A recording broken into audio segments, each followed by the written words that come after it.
Good evening, everybody. Welcome to Books and Books. Thank you so much for joining us this evening.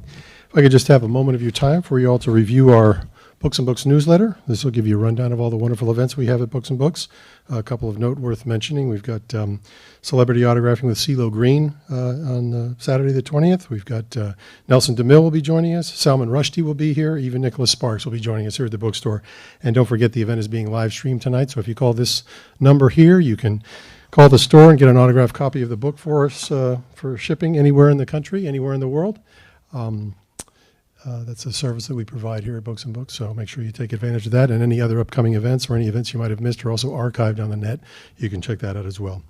But tonight we're very privileged to have with us Anton Piatigorsky. He delivers an inspired inquiry into the early lives of the 20th century's most notorious tyrants. In The Iron Bridge, he pushes at the boundaries of the unexpected as he breathes fictionalized life into adolescents who would grow up to become the most brutal dictators the world has ever known. We discover a teenaged Mao Zedong refusing an arranged marriage, Idi Amin cooking for the British Army, Stalin living in a seminary, and a melodramatic young Adolf Hitler dreaming of vast architectural achievements. Piatigorsky explores moments that are nothing more than vague incidents in the biographies of these men, expanding mere footnotes into entire realities.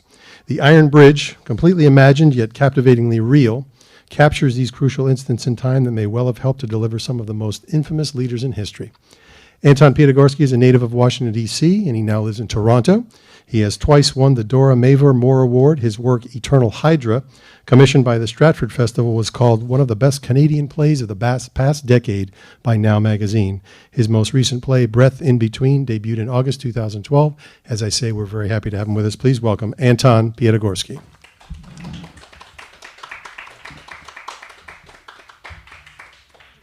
Hello, thank you. Hello. So,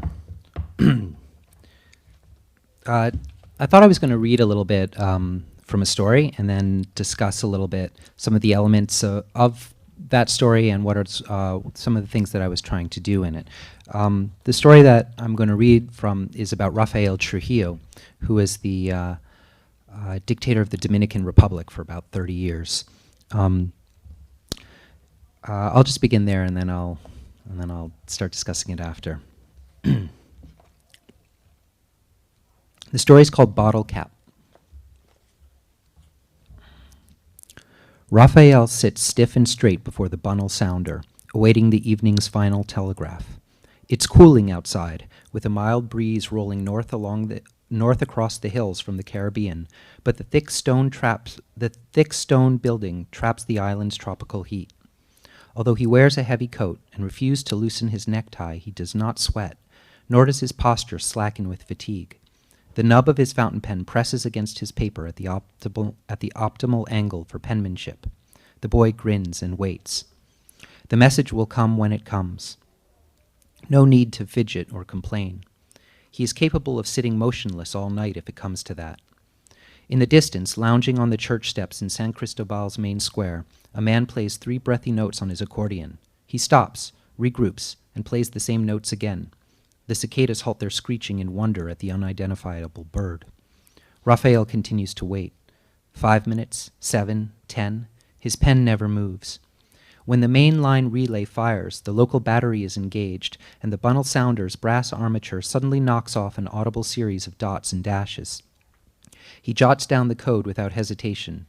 Signor Leger, who spent the past half hour bent over his desk on the other side of the municipal telegraph office, adjusting springs on a dysfunctional relay, now stands and approaches his young apprentice, peering over Raphael's shoulder to read the Morse code message taking shape on the paper before him. With a sharp memory and almost a year's worth of experience, Raphael has no trouble converting the rapid code into letters and words, virtually in tandem with their sending.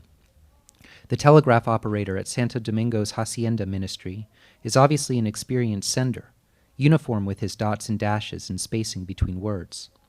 A good, clear transmission like this one makes Raphael's job so much easier he barely has to think. Only a small part of his brain registers the message's content. Under order of President Cáceres, stop. Begin construction of high road, stop. Local labor required by Min of Hacienda Valquez, stop. Mostly Raphael is concerned with the numbers of dots versus dashes in the transmission as a whole. It's imperative that the former surpasses the latter. More dots per day is a good sign, a fortunate omen, and no oranges will need to be crushed to rectify the situation. More, more dashes, of course, is a bad portent, and could be quite serious. For every 3 dashes in excess of dots, an unblemished orange will have to be crushed, its seeds removed and pocketed, sprinkled across Constitution Street or any number of locations, but only in the moonlight when no one's watching. Even then, there's still no guarantee the curse against him will be avoided. Right now, the day's tally gives the dots a slim lead over the dashes, but it's too precarious a lead to guarantee victory. This final message of the day could tip the balance.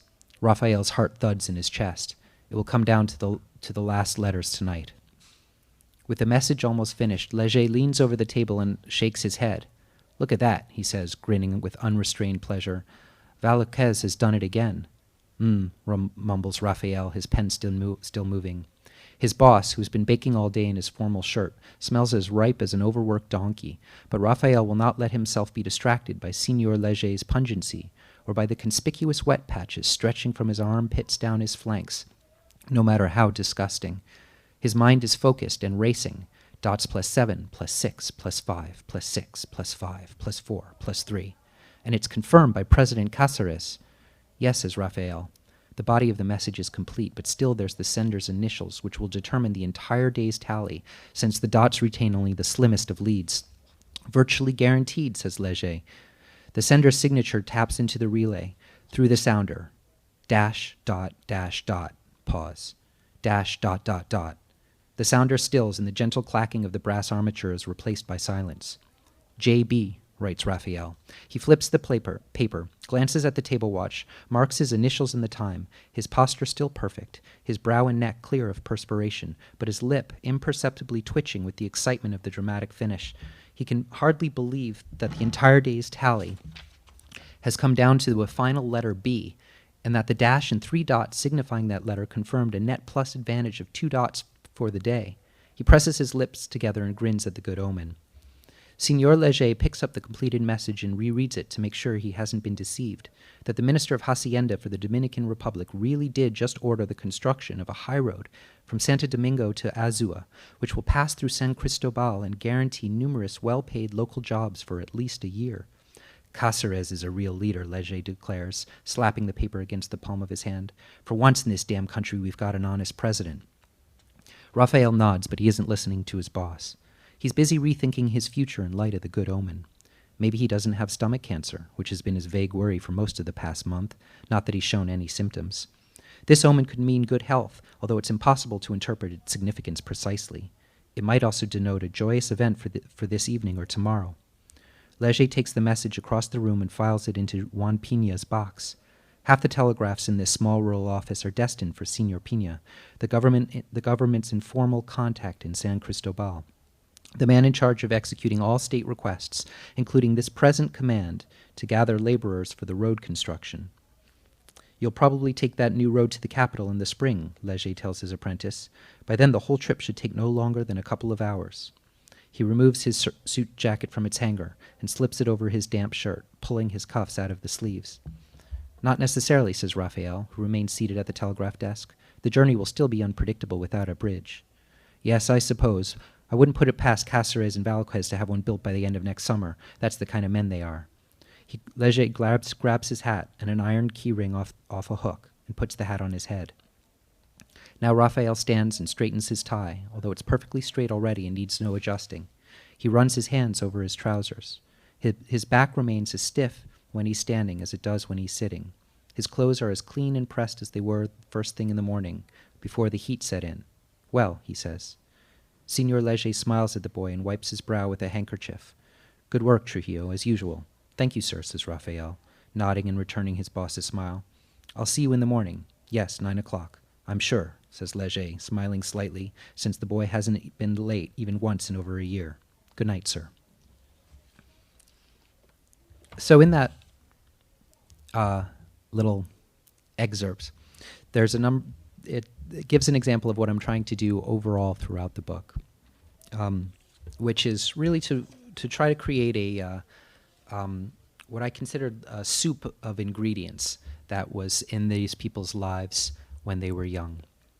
I did a lot of research for it, for each of the stories. And in each one of them, I wanted to spend really an equal amount of time with getting the setting right and having some insight into the setting, which included the culture, the general culture, the history, the level of technological advancement, or where what was happening industrially at the time, and then also personality, a combination of their innate things and also their psychology that has developed over time. So in this particular instance, the Dominican Republic at the time of Trujillo's youth was very rural and very isolated. So the town that he was born in, San Cristobal, it's only about an hour and a half drive from Santo Domingo. By the end of his life, he was actually assassinated while driving home. He used to go back and forth between his hometown and the city sort of daily. And it only took him about an hour and a half. But when he was born, it was a 2-day journey. There was a bridge that didn't have there was a river that didn't have a bridge, and it was very isolated and rural. So, and yet he was just coming of age at a time when this technology was starting to unite the country. He was this telegraph operator when he was 16. There was starting to be a newspaper and radio with national distribution. But before he really came of age, there was no opportunity to unite the Dominican Republic under any one vision. So actually, in the history of the Dominican Republic, just for example, there was a long string of dictators as leaders. There was a man in the 1890s who was just as much of a sort of firm dictator as Trujillo turned out to be.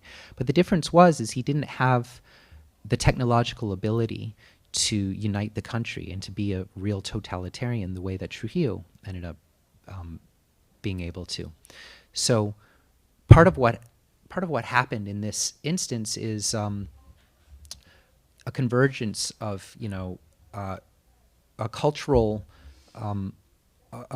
trend, which is in the Dominican Republic that they had a string of dictators. So there was an atmosphere for that. Personality trend, which was his own desire and need to do this, and then also a technological possibility of uniting the country in a way that never happened before.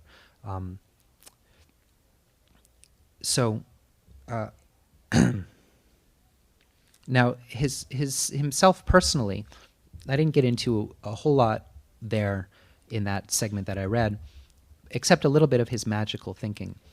There's been a number of people who've written about Trujillo. For example, Marius Vargas Llosa wrote a long section of one of his novels, The Feast of the Goat, about Trujillo. And he appears in a couple of other works, or he's invoked in other works. But there's been very little made of the fact that he was essentially this very heavily OCD, magical thinking kind of person. He was absolutely obsessed with his clothes and his comportment. He was fastidious in all sorts of ways. He wore a ton of perfume. He always groomed himself. He was very self-conscious of his race.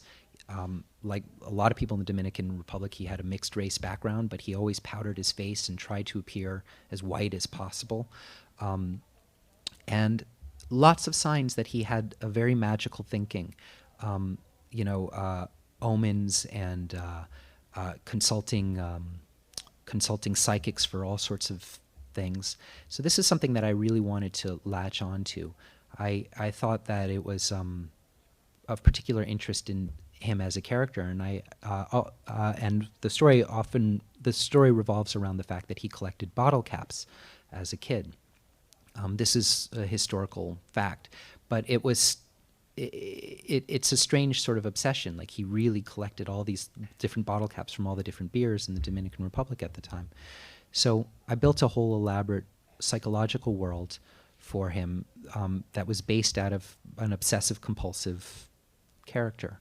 And then also a lot about his family background. So the idea was really to not give any one of those things more weight than the other. In order for a dictator to come into being, it's not just a person's psychology. It's not just a person's nature. And it's not just the cultural and social and historical factors, but it's all of them working together and overlapping. So in the stories, what I really wanted to do was create this broad spectrum at a time in their lives when they were just starting to transition into who they were going to be, without justifying it, without over-explaining it, just kind of giving a portrait of them at that time.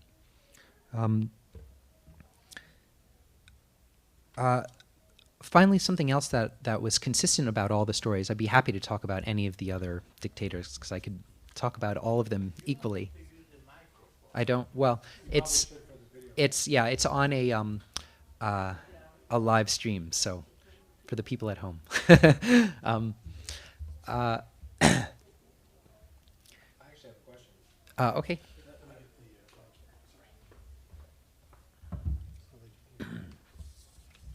Thank you.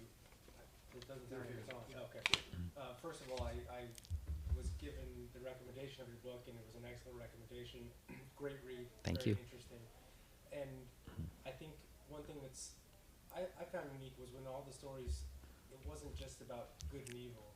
And it's so easy to think about Hitler or Idi Amin and just think these are people that are pure evil. But your stories, you don't really see, you can sort of see the glimpses of the evil in them, but really at where they're at in your short stories, they're still good. So I'm sort of wondering, just when you were writing it, where sort of good and evil played into how you approached it. Yeah. I was really interested in them at this point in their life when they were teenagers, really exactly for that reason. Because they were not yet monsters. They had not done the monstrous things. And yet, at the same time, they were starting to really show their tendencies that were their awful tendencies. So they had enough of it in them so that you could see them going on that trajectory and you can see them that they could have, but they still weren't there yet. And there was an element of free will that they had a free will all throughout their lives. But at that point in their lives, they could have, all of them could have done something else. They could have made another decision. And so these are the moments when they, none of the stories is a definitive moment. It's not, it's not how they became a dictator, but it's just a portrait of them when they were transitioning into these people. Another part of that, another aspect of that is the way in which they mythologize themselves. One of the things that all dictators do is mythologize themselves and create a story around themselves and their regime. And it kind of has twin function. One, there's an element of deifying themselves, so that their every whim and desire and need is a god's whim and desire and need, and it's the whim of the nation, and it affects everybody. The twin aspect of it is then to dehumanize everybody else and negate everybody else. So their whim is, their needs are God's, and everybody else's are completely irrelevant. When you're a teenager, you can't do that successfully. You might want to, but you can't. And so one of the things I was really interested in was doing the opposite of that, is to humanize them in great depth, and show them as small people, as petty people, but also as people just like everybody else, people with small desires and needs, with grandiose ideas of themselves and interests, but no real power and no more importance or less importance than anybody else. So the act of humanizing all of them, getting away from good and evil, seemed to me the opposite of their mythologizing of themselves and the world. And that was a particular interest to me. I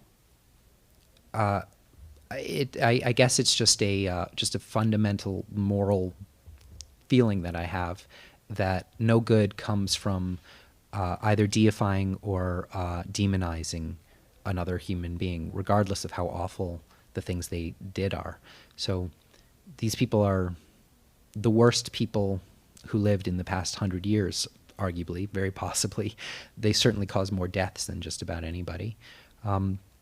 And so it seemed like a particular challenge to me to try to look at them as coldly and as fairly as I could, without without justifying them, without apologizing for them, and yet without demonizing them at the same time. So, yeah. I'm fascinated by the depth of your research into all these characters. Was there any specific instance or aspect of your personal upbringing that would lead you to be so fascinated by these characters to want to put them in these frames that you say?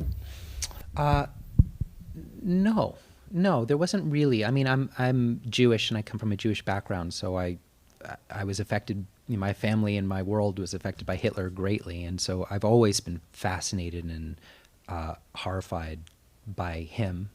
And he was the first way in. That was the first story that I wrote. I was reading about him out of morbid curiosity, and I think a lot of it really came from trying to see what kinds of things would I find that were in common between a normal person and these people. And so it was a curiosity that I have to see what I could find that I could relate to in them and what I couldn't. And then I'm also just a history buff, so I really once I started, I just got excited about the history and finding really particular things that were of interest to me, particular incidents or events, and particular stories that were interesting to me. Can you talk a little bit about your plays and your theater writing? Sure. Yes. Well, for many years I was exclusively a playwright. I've just moved into fiction in the past few years. Theater for me, I've also done a lot of research for my theater, historical research, but to me, theater is always grounded in ritual, in the ritual of live performance, the ways in which an audience and a play interacts. And so I approach it very, very differently. I really think of theater as a blueprint, a play as a blueprint, something that only exists when it's performed.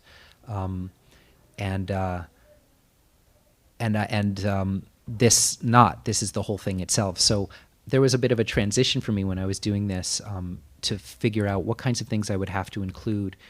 You have to do the work that a set does and that actors do in a book that you can kind of just infer in a play. So there was a lot of that I had to figure out. I think we have a question here. Yeah. I would like for you to tell me, as I understand Leonidas Trujillo, he was a narcissist, he was a racist, and he was a womanizer. Yeah. And the famous story about the sister Minerva Mirabal. Mm-hmm. He considered himself a Don Juan, and when he went to a party and he tried to have an affair with her, he just pushed him off. And then that meant that he tortured her and finished with nearly all the family. Then racist is when he had a problem with the boarding Asian people. That's right, yeah. And he considered them that they were not even worth to get a shot. He just had them killed by machete. That's right, all in one night. And not only that, but he used to use a famous word, perejil. Perejil is a word that anyone that speaks Spanish will do it. Mm-hmm. But the people that were speaking Creole couldn't pronounce it. Yeah. And that was the litmus test by which somebody would be killed or not killed. Yeah. And then he wanted the Dominican Republic to be white. So he is the only one in Latin America or Central America that brought in a lot of German Jews Mm-hmm. and established them, as a matter of fact, founded the industry of milk and cheese Yeah. in Susua, or I don't know what part of he brought in a lot of Germans. What made them in his upbringing to become, because I have a lot of friends who are the Dominican Republic, Yeah. and one thing that I find, they are not racist. Yeah. Yeah, it's very it's absolutely right. I mean, it is very curious. I mean, the Dominican Republic is it's always been a mixed race country. I mean, that's its whole history.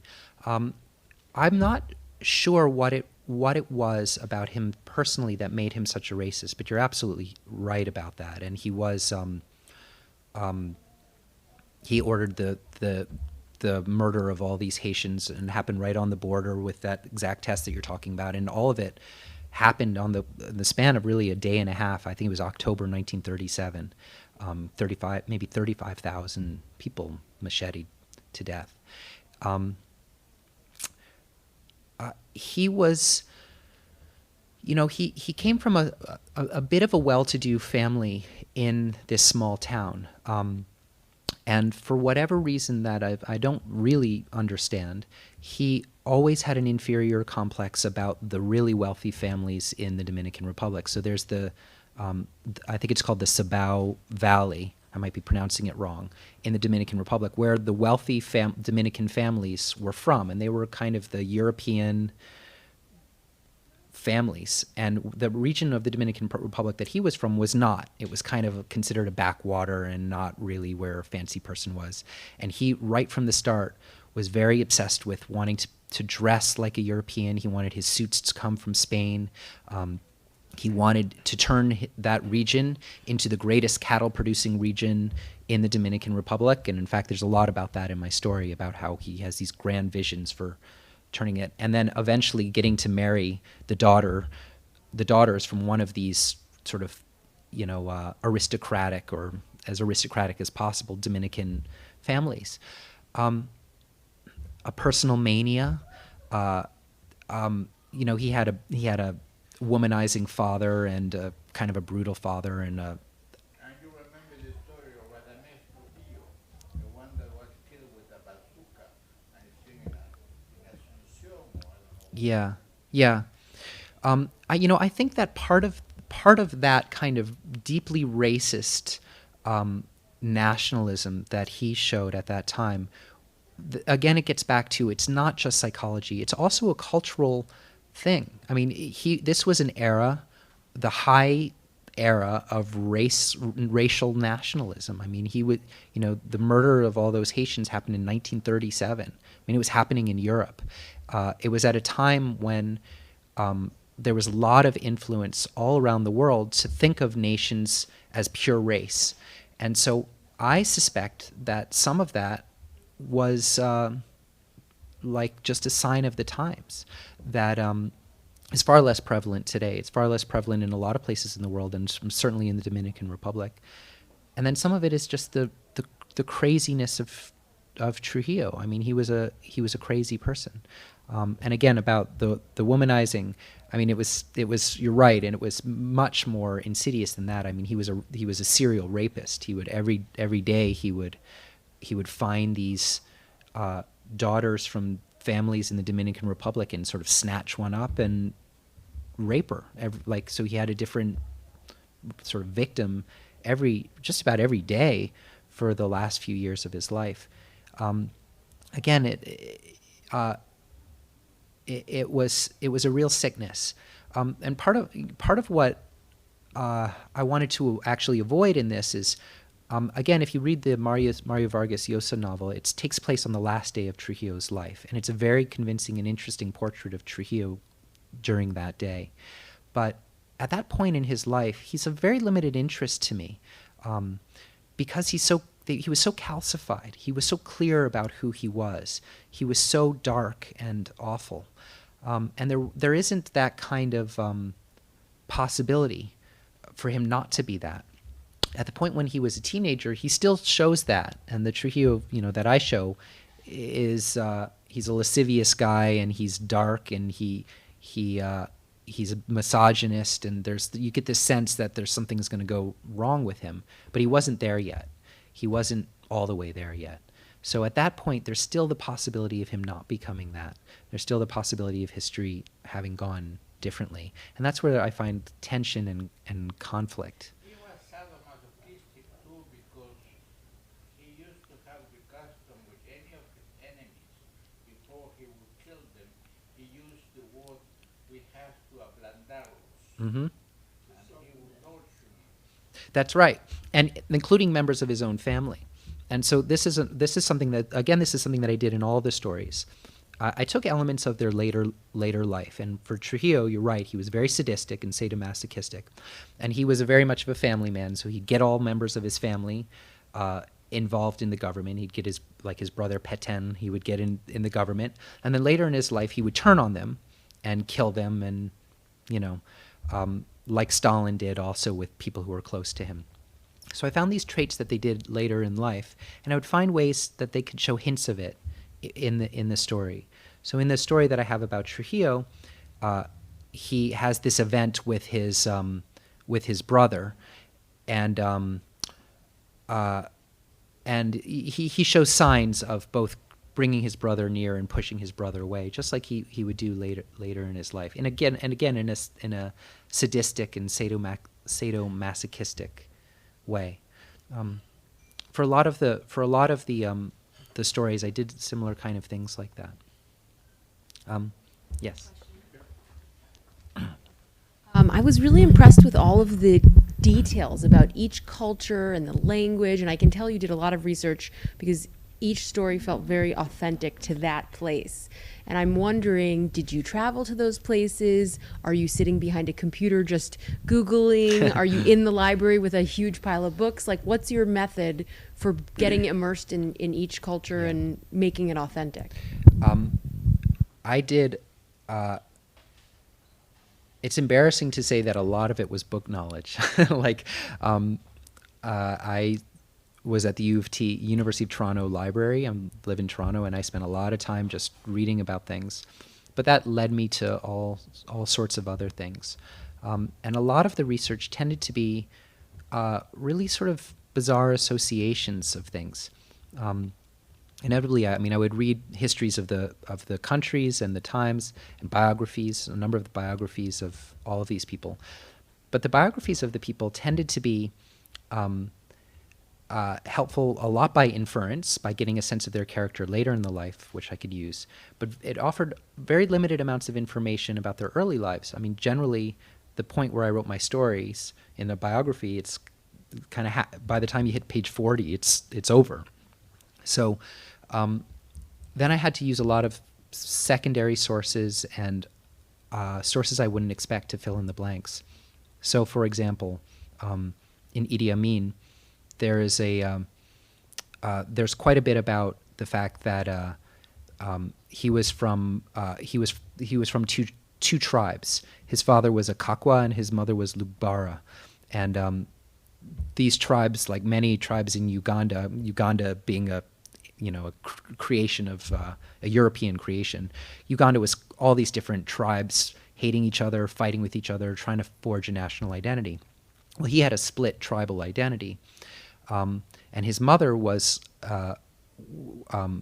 some kind of sorcerer, or some kind of traditional healer in the Lugbara tribe. Well, it turns out that there's some great source material on Lugbara religion and Lugbara ritual.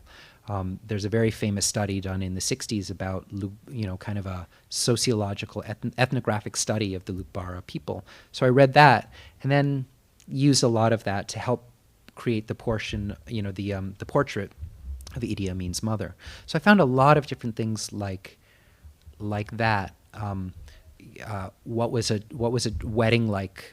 In my story, Mao Zedong gets married. He was married when he was 14. What would a wedding look like in the Hunan province in the early 20th century? What was a town like in the Hunan, in Hunan in the early 20th century?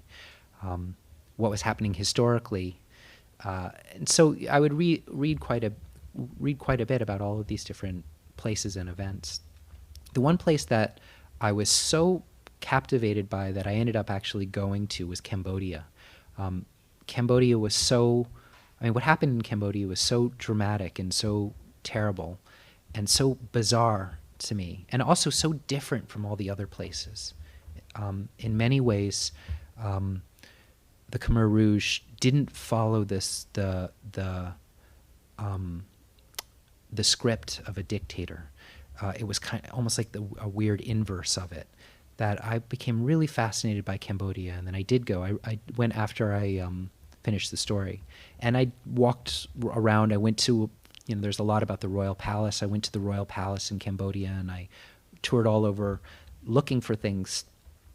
But one of the amazing things is it's not just place, it's time. So you go to I go to Khmer Rouge in 2010, and you can't feel what it's like to be in the you go to Cambodia in 2010, you can't feel what it's like to be in Cambodia in 1950 or 1940. It's as gone, even though you're in the same place. So it's helpful, but ultimately it takes just that leap of imagination. It just takes thinking about, getting as much information as possible, and then just trying to recreate it as much as possible. Yes. When did he become a Muslim and a cannibal? Idi Amin?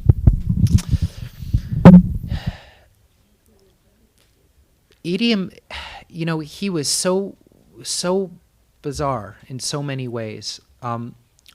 He went to he had a Muslim teacher for some point in his early years, like when he was a teenager. For a while he studied with an imam. So there was some presence there, but like so many people who come from tribal or indigenous cultures and then have an interaction with a Western religion, it was sort of half and half. He had he would call himself a Muslim, but he was only really sort of partially a Muslim.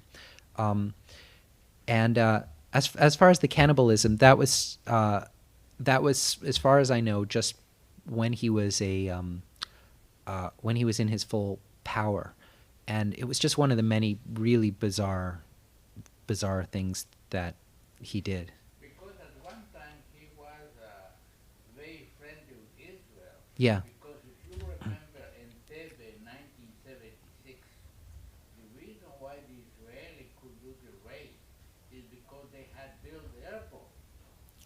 So there was one commandant or general which was a friend and knew his big ego. Mm-hmm. So spoke with him for about an hour and could get a lot of details. But at that time he was so anti-Semitic. Yeah. Yeah. He was all over the place. And it's actually a similar pattern with a lot of them. Like, even if you take someone like Hitler, I mean, Hitler is obviously most famous for his anti-Semitism, his rabid, world-destroying anti-Semitism. There's no sign that Hitler was anti-Semitic until he was about 20.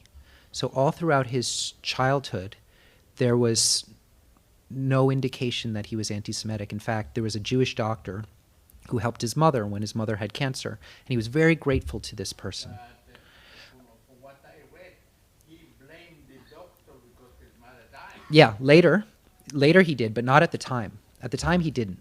But later, when he was in Munich, and it started to be very convenient to be anti-Semitic, and whatever happened to him that converted him so that he became this rabid anti-Semite and started to really believe it, then he went back and said, okay, so it was the Jewish doctor. He wanted to be admitted to the school of painting, Mm-hmm. and he was rejected. He blamed that the teacher was Jews and the other ones that were admitted were Jews too.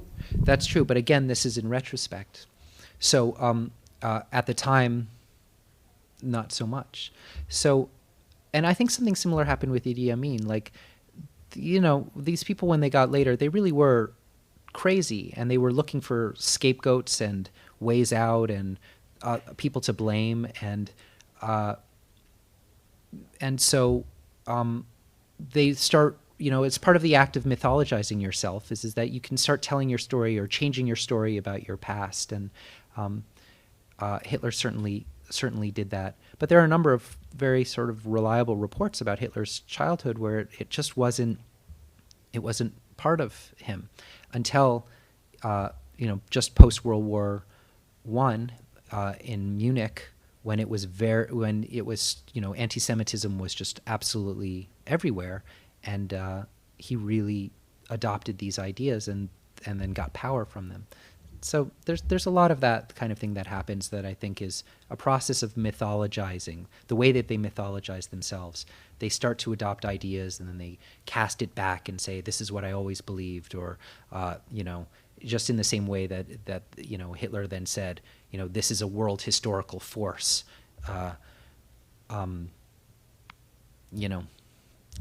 It's part of the spinning of a mythology around himself and his world.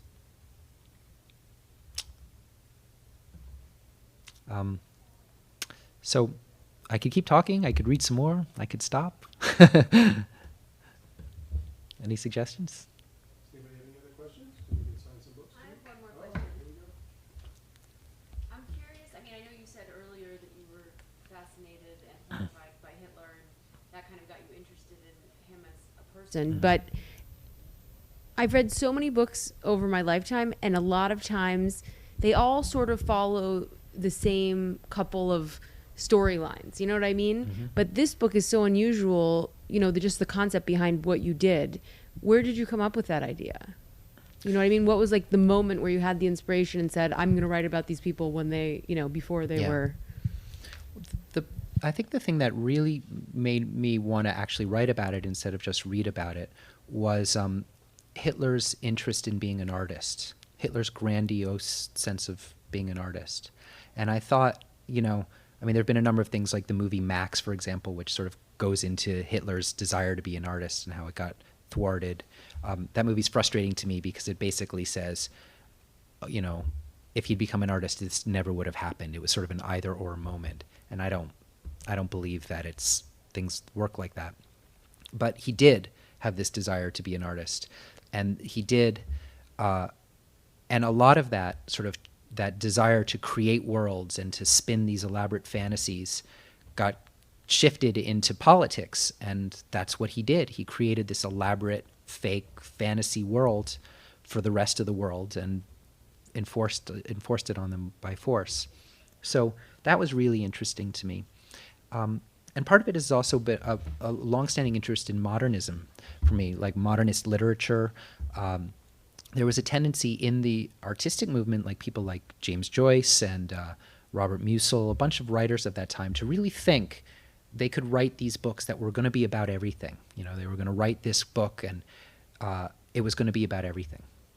And to me, that, while it's obviously very different than creating a political worldview like communism, like Stalin's worldview or Hitler's worldview, that's going to be about everything.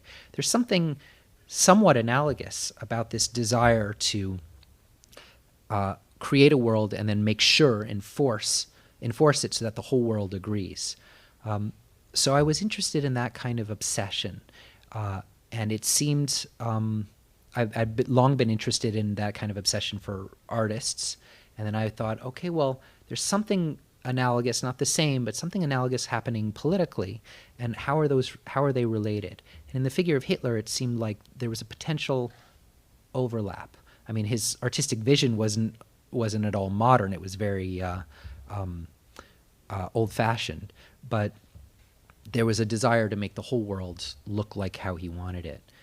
So that was really my first way in and my first interest. And then after I'd written the Hitler story, I just then was interested. I started thinking, well, how did Stalin do it? Was it different for Stalin? And then what about Pol Pot? And so it just started to add up. And once I hit a critical mass, then I knew I had a few more in me. Thank you. Thank you. Well, if nobody has any other questions, we've got the books for sale behind the counter. Anton will sign them for you over here. And don't forget, if you're online, you can call this number right here. We'll get a book signed for you and ship it out to you. Thanks so much for coming. Thanks a lot.